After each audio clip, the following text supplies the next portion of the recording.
সেহেতু আমরা বিশ্বাস করি ফিলিস্তিন যেমন একটি ভূখণ্ড একটি মুসলিম উম্মার আত্মপরিচয়ের অংশ এবং গাজা এখন যেমন একটি যুদ্ধবিধ্বস্ত শহর নয়, এটি আমাদের সম্মিলিত ব্যর্থতার বেদনা প্রতিচ্ছবি এবং উন্নয়ন প্রতিটি সদস্য, প্রতিটি রাষ্ট্র এবং প্রতিটি নেতৃত্বের উপর দিয়ে অর্পিত সেই আমানত যে আত্মপ্রদত্ত ভাতৃত্ব ও দায়িত্বের চিন্তা রাষ্ট্র একটি অবৈধ দখলদার তবে হত্যাকারী রাষ্ট্র এবং সিভিলের প্রথম চিন্তা ও একটা নিশ্চিন্ন করতে সর্বশক্তি নিয়োগ করেছে এবং ভারতের হিন্দুত্ববাদ আগামী আন্দোলনের আধিপত্যের প্রতিনিধিতে পরিণত হয়েছে। মুসলমানদের বিরুদ্ধে সুপরিকল্পিত দমন নির্যাতন চালিয়ে যাচ্ছে এবং ভারতের সম্প্রতি অর্থ সম্পত্তি আইনে হস্তক্ষেপের মাধ্যমে মুসলিমদের ধর্মীয় ঐতিহাসিক অধিকার ধারণ করা হয়েছে, তা হওয়ার জন্য একটি স্পষ্ট সতর্কবার্তা। সেহেতু আমরা মুসলিম বিশ্বের সরকার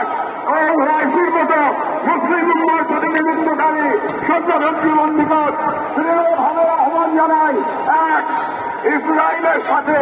অর্থনৈতিক, সামরিক ও কূটনৈতিক সকল সম্পর্ক অবিলম্বে ছিন্ন করতে হবে। ইসরায়েলবাদী রাষ্ট্রের বিরুদ্ধে ভারতীয় গভর্নমেন্ট করতে হবে।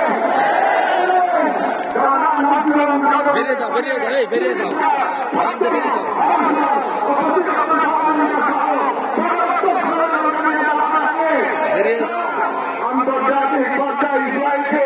একভাবে করতে সক্রিয় কূটনৈতিক অভিযান শুরু করতে হবে এবং ৫ বছর ভারতের হিন্দুত্ববাদী শাসনের অধীনে মুসলিমদের অধিকার হারান, বিশেষ করে লক্ষ্য আইনে হস্তক্ষেপের মতো রাষ্ট্রীয় আগ্রাসনের বিরুদ্ধে ওআইসি ও মুসলিম রাষ্ট্রগুলোকে ও কার্যকর কূটনৈতিক অবস্থান নিতে হবে। কারণ আমরা লজ্জিত হওয়ার আগে গাজার কাছে দাঁড়ানোই উম্মার জন্য সকলের একমাত্র মত এবং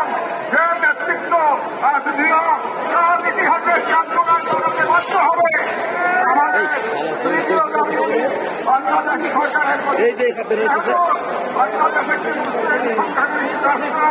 যার স্বাধীনতা সংগ্রামের ভিত্তিতে নিহিত রয়েছে অন্য অধিকারের আমরা বিশ্বাস করি